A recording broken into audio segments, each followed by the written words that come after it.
you got in the game. You bugged us for 2 years until we hired you. You were an acquisitions rep for a while, so you probably wholesaled 150 houses, and then you started building rentals and got into this space. And this is something, and you host a call once a week on Tuesdays just focused on rehabbing, because it's very intimidating to a lot of people. Some people are like, I don't know how to paint, which at least we know how to do that. I don't know which way to tighten a screwdriver, which was loosen. It's right to tight, Lucas. Righty tighty, lefty loosey. Right to tight is what they say on Bluey. So right to tight. And make sure you can throw your questions in whatever platform you're on. Throw your questions there, and we'll try to get to them as well. But so it's intimidating for a lot of people. So why don't you walk through? Let's say Mr. Dustin Sanders was starting out, and you don't have all the connections you have.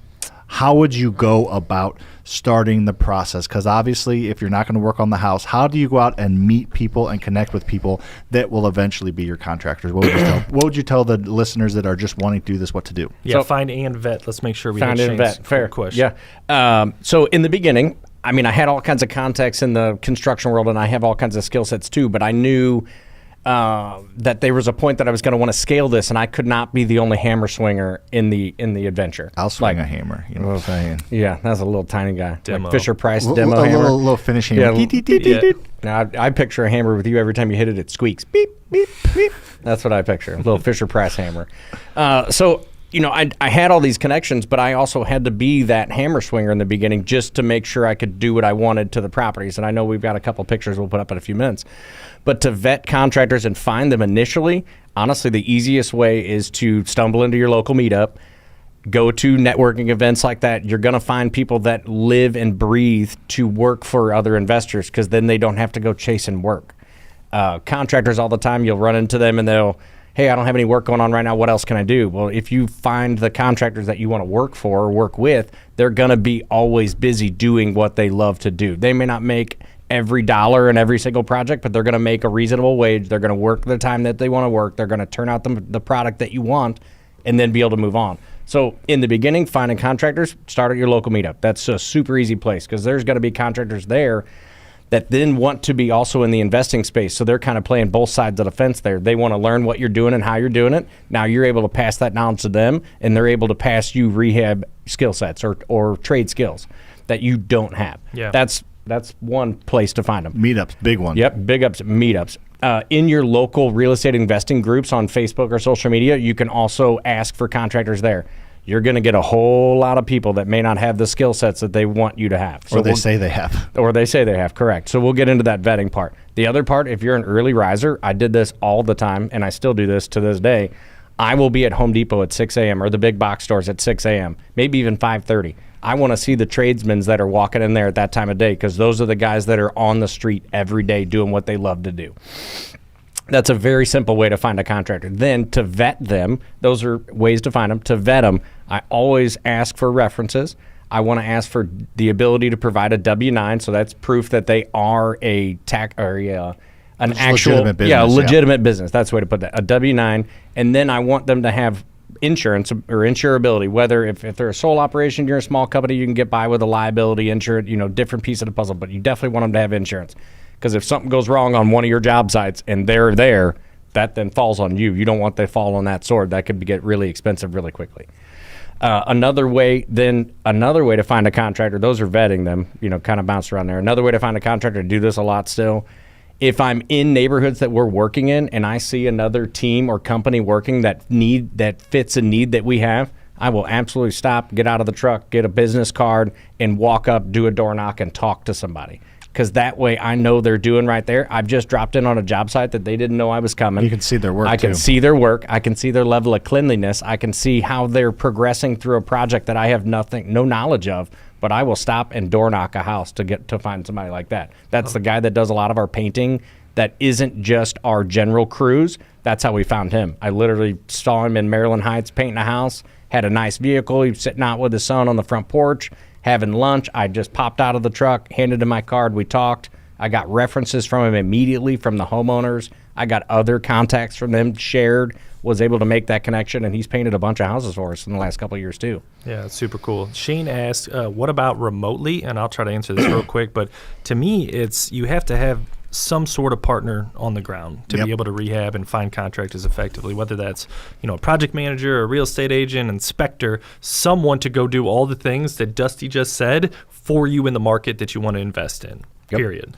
In any other ways that you can handle that or find contractors or vet them remotely that you guys know of? I mean, there's the online Facebook groups and things like that. So I could be living in California and join the local real estate investing Facebook group here in Missouri and ask all the questions that you said and start to get the contact base, but you still need somebody to meet them. So that's why we always say, if you're picking a remote market, if you're still kind of up in the air, ideally somewhere that is somewhat close to you and or hopefully both, that you have some type of connection, a college buddy, a college girlfriend, a high school friend, a cousin, a family member, somebody that you can pay or partner with that's willing to go just meet people. They can FaceTime when you're there with technology. You just need somebody on the ground that you truck to kind of be your errand boy, your errand girl, just for a little bit to go to these properties and have some type of connection. And it might take a while. That's why you might not be able to pick St. Louis. That's why maybe you pick Indianapolis. You just got to find a market, preferably in like the Sun Belt, the Rust Belt, that is a good market that you have a connection with. Yeah, because having the boots on the ground, it's not integral every day,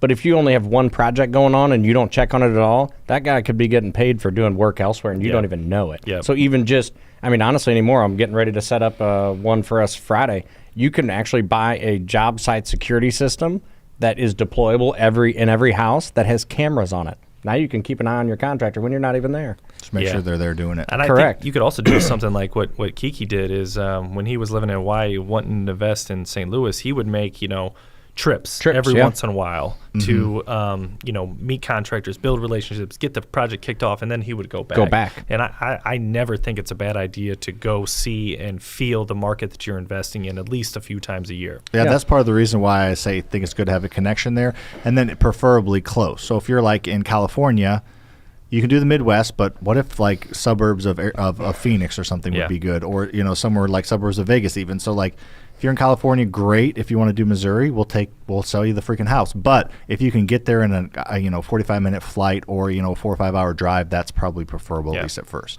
Cool. We talked about finding good contractors, and to me, that's the majority of the effort, and that's top priority to me when talking about a rehab. But there's also, I would say, so that's the labor piece, but there's also the material piece of things. Like you have to physically put things into a house. So, how do you find good materials at a cheap price? And secondly, do you give your contractors the autonomy to go out there and do that themselves, or is that something you want to control? So we kind of do it, or I do it a variation of ways, depending on the contractor that's coming in. If I can paint them a picture of the vision that I have and we've been working together long enough, the big ticket items I'm going to source and identify. But if they need to run out and pick up, a couple of small items, they have the autonomy to do that, or the autonomy to do that. But I'm going to try to design this house as soon as I walk in the door and I get my feel for the entire house. I want to design a house that when somebody walks in, they want to live there, not have to live there. Yeah. That's a totally two different populations of people. You can only be able to afford to live in this house, and that's your last chance to find a home or put a roof over your head. That's not the people I'm going after in a rehab or even my rental situations.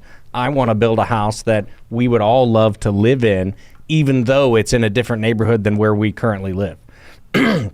So I'm going to pick out products that I have tried and tested and abused and assaulted with my wife, 4 kids. Goodness gracious, Dusty. Assaulted?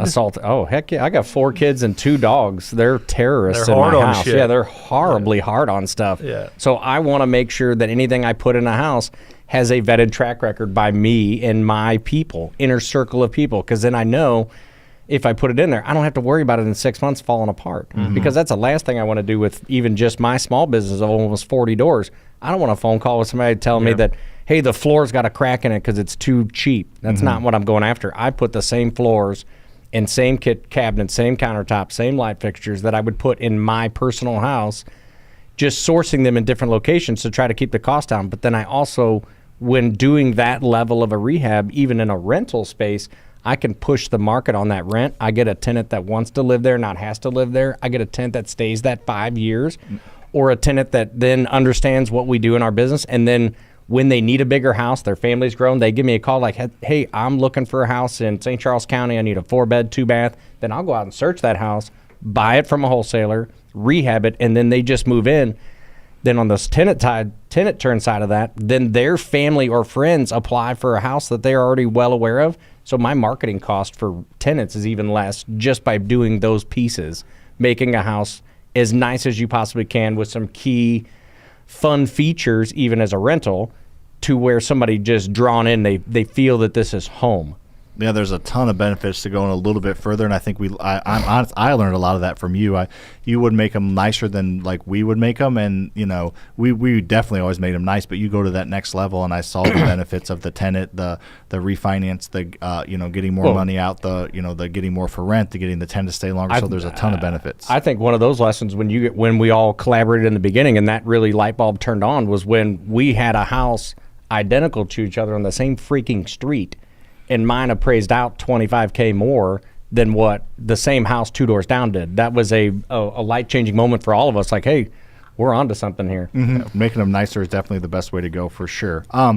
So how would you suggest, they find some contractors, they are trying to figure out ways to, get the project done on budget and on time. What are some tips for that? And great question, Shane. We'll get to that in the Q&A, but keep throwing your questions out. On your labor side, like on the labor side, that's your kind of uncontrollable. You don't know how long it's going to take them, how many hours, et cetera. So I try to set them up, and we do the same way, in the bigger business upstairs. When we walk a property with a contractor, we give them a budget on what we think their labor is going to be. Like if we have this calculated down pretty good with as many projects as we do, but we have an idea what it's going to be. So if I can say I'm hoping to shoot for, I'm going to spend $28,000 on labor in this house, they come back at 34, we can meet in the middle ground somewhere. That's a controllable number at that point. Then if I can control my material costs, if I know what those are up front and have those kind of identified, what it's going to cost me, staying on budget isn't terribly hard, as long as you don't find those unforeseeable things that pop up in houses. And they always do. We do these 8 or 9 at a time right now, and shit happens, honestly. So you can't see everything. Can't say shit on here or fuck. Well, you've already said them both, so I'm just jumping on. If there's quotes around it, we can't. Oh, yes. Okay. So every time I cuss, I got to go like this? Got it. I'm on. I got this.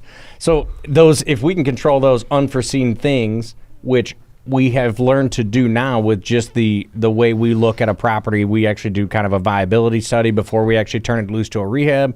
So we have a pretty good idea. And I think in 2023, other than 3 or 4 outliers, our budget variance was less than 5% over 30 plus rehabs that we did for your business alone. So that's just based on how we set them up in the beginning and how we work backwards through the numbers.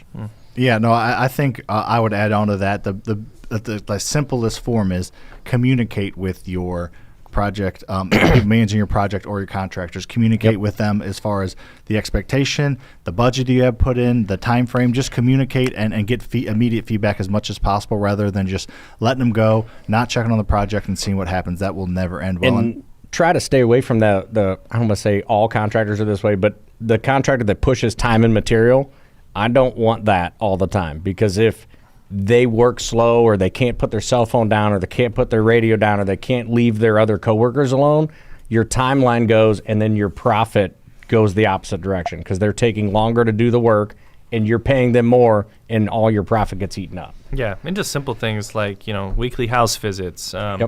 And a lot of times, the easiest part of the project is probably the first few weeks, demo, the big stuff, right?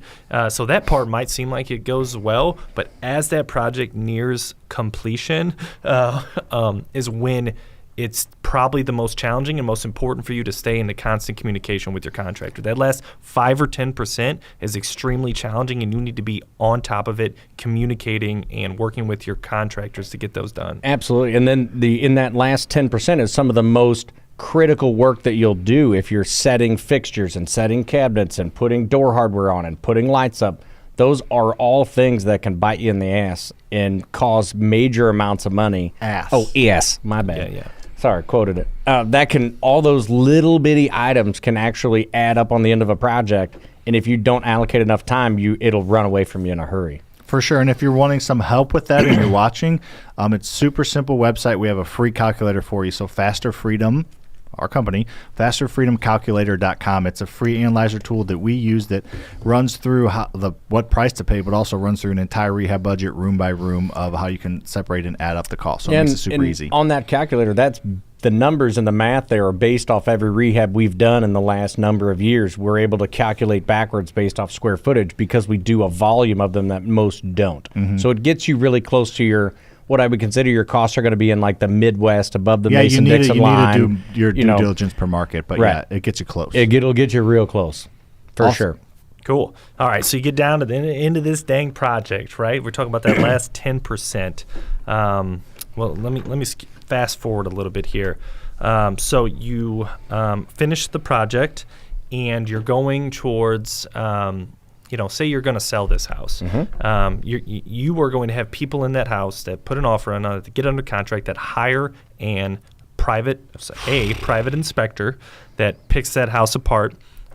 Also, you'll have another inspection that you'll have to pass with the municipality. Yep. So what are some best practices of setting the house up the right way so it doesn't throw any red flags up during either of those inspections? So the third-party retail inspection is a wild card in our state, unfortunately, because there are really, in the state of Missouri, there's not a licensing or governing body for any home inspectors. And that's probably fair through most of the United States, to be honest.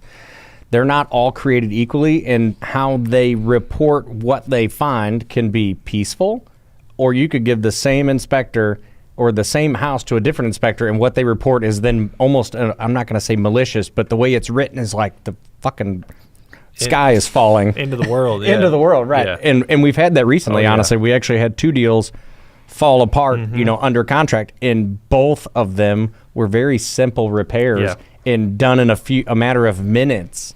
But what was found and the way it was reported sounded catastrophic.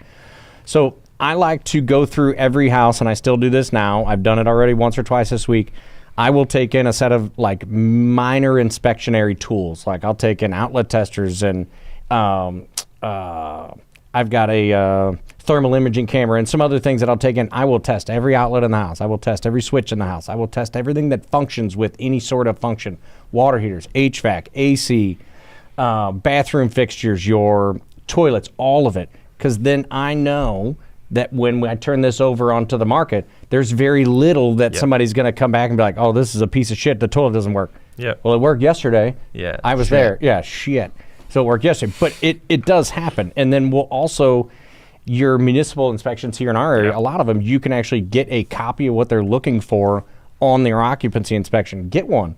Look at it, and then go through it line by line. It's St. Louis County. You can print it off the internet. So we will go through, and we've built like an end-of-project checklist now to where we go through, and we'll test everything. And we usually try to do that like Monday before we list or Tuesday before we list, because then we get cleaning and everything Wednesday, Thursday, and it goes live Friday. So we have a schedule planned out, but then that gives me time before it goes live to go in and make any minor tweaks that I need to make or any touch-up repairs. Or, I mean, you could have one ground or one neutral disconnected in your electrical system and the whole house goes dark. I mean, that's going to show up on inspection or super obvious when somebody walks in, flips a light, and nothing works. That's going to be a red flag. So starting from the outside in, we will make a lap around the house, and we'll actually assess like gutters, make sure they're on, make sure that we're not overflowing, make sure the yard's cleaned up. There's no trip hazards on any of the concrete or flat work. All the stairs are, where they need to be. All the handrails are where they need to be.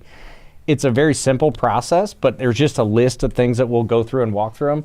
And when we get to market, 9 times out of 10, we don't have any issues. And our municipal inspections are laughable most days, like super easy. We do, after you do that enough and get good at it, you'll get first time pass on occupancy and on the municipal inspections too. You just learn what they're looking for.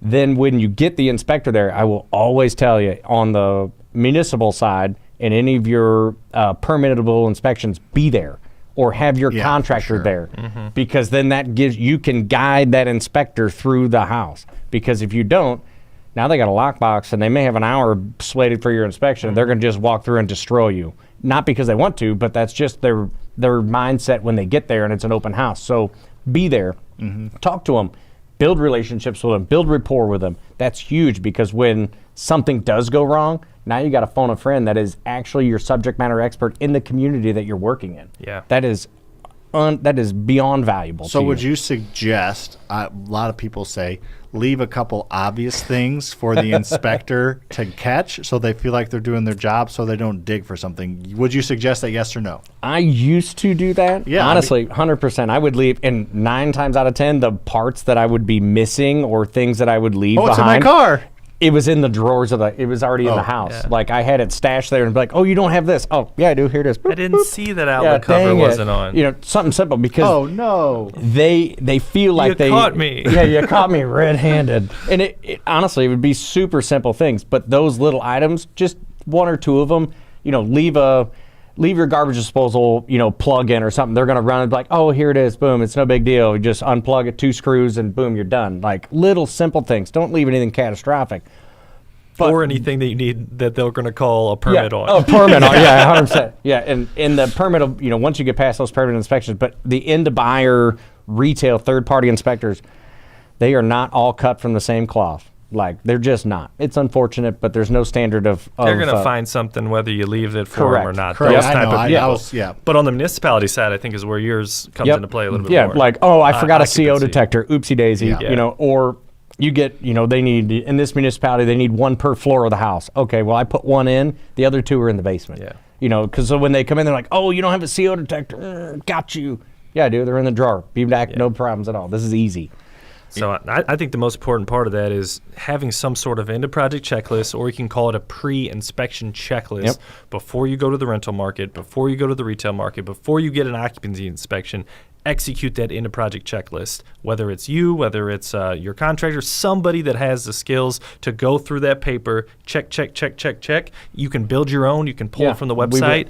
I think a real important part to not get confused here is that last 5 or 10% part of the project and the end of project checklist. Yep. Those are completely different. You need to finish the rehab completely before you get into this checklist. Yes, 100%. And like I said, the 5 to 10% in the last is usually your like nitty gritty of setting fixtures and toilets and trim kits and your light trim kits and, you know, door locks and all the things that you need. Smoke detectors, CO detector, all those pieces of the puzzle is that last little bit after countertops go in, backsplash, things like that. Once all those items are identified and done, get your checklist out and start walking through it, because then you have time to bring your contractors back before you get the market breathing down your neck. I like it. And somebody asked, do you need an LLC to rehab a project? And the answer to that is no, you don't need an LLC. However, if you're in the rehab game, or if you're in the real estate investing game, I would suggest getting an LLC, and we can help you get one. I feel like we have an answer for everything they want. So if you want help using our LLC partner Prime, there's probably a link in the description on YouTube and the show notes on the podcast platforms. If not, just DM me on Instagram LLC, and I'll send you some information. So Dusty, let's kind of go through some pictures, and for the radio audience, I apologize, we'll describe them, but let's go through some pictures and kind of walk through kind of a typical rehab. This is typically what we're kind of looking at. Dusty, kind of describe the pictures for the radio audience. Actually, this is my very first house that I ever bought. This is 295 Paul Avenue. That was the thing in the 80s or 70s so right there. in the beginning, and this is kind of the topic that we touched on a little earlier, finding or making a rehab out that somebody wants to live in, not has to live in. In the beginning, the mentor that I had, great guy, just wasn't in my cup of tea for what we wanted as tenants. This is the level of finish that I was coached into. What I coined grandma nice, right? Clean and functional. Nothing fancy, just make the house, good bones, make everything work. 70s, right? This is probably 70s, 80s cabinets? Okay. 100%. This is a 1970s. So this is a house that was I want to say $125,000, $130,000 ARV. I had a budget of $10,000. No, let's say $10,000 on it. I went in and spent like $5,000 in this house, and you'll see I literally painted it, changed light fixtures. There's a couple of pictures that Tyler's got here. But all the bathrooms. Pink. Why was pink ever a thing for? I still don't understand it. The amount of bathrooms that we look at that are just a horrific color of these old like pastels and paisley, like awful. So blue, right? So this was before. This is after I did my rental rehab at the beginning. We went to market somewhere around like November, December. I got no interest in this house. On the rental side? On the rental side. Okay. Not a single. The only people that were applying or were looking at this house were hardened criminals, pedophiles, people that were measuring distances to the school zone. That's a sky blue toilet. Yes. Yeah. Okay. Why I ever thought that was a good idea, I have no idea. It matches the tile and Yeah, the tub. and the tub and the floor. Matches the whole freaking bathroom's blue. What's that over Hey, on the right do you there like- to the right of the faucet? Oh, that's soap. You didn't know? That's how I staged Okay, it. it matches the yeah. soap Yeah. So I mean, nozzle literally. as well. So I bought 2 houses within about 3 weeks of each other, and the coach that I had at the time, great guy. Just not in the same space that I wanted to be bringing tenants into. So I gave him kind of a bet or an ultimatum. I said, hey, well, I'm going to do one house your way. I'm going to do one house my way. Same values, roughly the same budget. And I want to see which one pulls more rent, which one rents up faster. So I did the second house, which was on Yaqui. And I had the same budget, same style of house, everything. I spent my full 10 grand in there. It rented up on New Year's weekend with like 50 people it looked like a retail house. It You was got the picture wild. of that too, right? Yeah. Not of that one, but I got after. So then that proved to me that bringing a nicer product to market was huge. So then we got the secondary pictures of this. I went back into this house, spent another $2,500. I did all the work myself, spent another $2,500, and now you're going to see what that did. That's the same kitchen. I remember literally that one. I painted. I took all the cabinets apart. We had them painted. I actually did a little island there set up with a breakfast bar and butcher block tops. Those are all the same cabinets, right? So I did the little backsplash. I took out that ugly freaking wall oven and did an over-the-range microwave. Yeah. Perfect. New floor in there. Bought from Menards on clearance, like nothing fancy.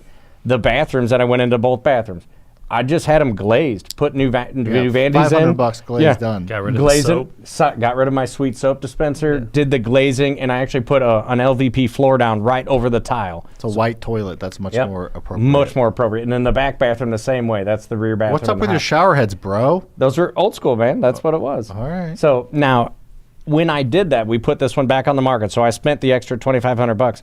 I had like 10 tenants apply, and I had tenants for my next 5 rentals in the queue already tuned up. So putting that house out there that somebody wants to live in and not has to live in is huge to me.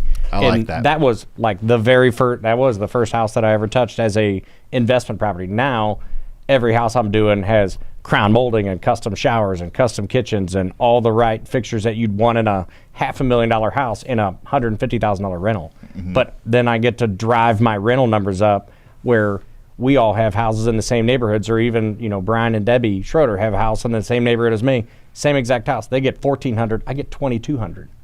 Same house. Yeah. The value is putting out that product that somebody falls in love with and feels home and warm and fuzzy, drives your rent up, drives your income up. They stay longer. You don't burn money on tenant turns. When you do tenant turn, you've put in a quality type of material and style to where You're it's cleaning, not replacing. Yeah, you're cleaning, not replacing. I couldn't take, my last 3 tenant turns have been less than $2,500 start to finish, done in 3 days and right back on the market in full in 2 weeks. Yeah. That's huge. You're only down a month instead of months Makes by a big putting difference. in a nice bulletproof product. For sure. No, there's a lot that goes into rehabbing.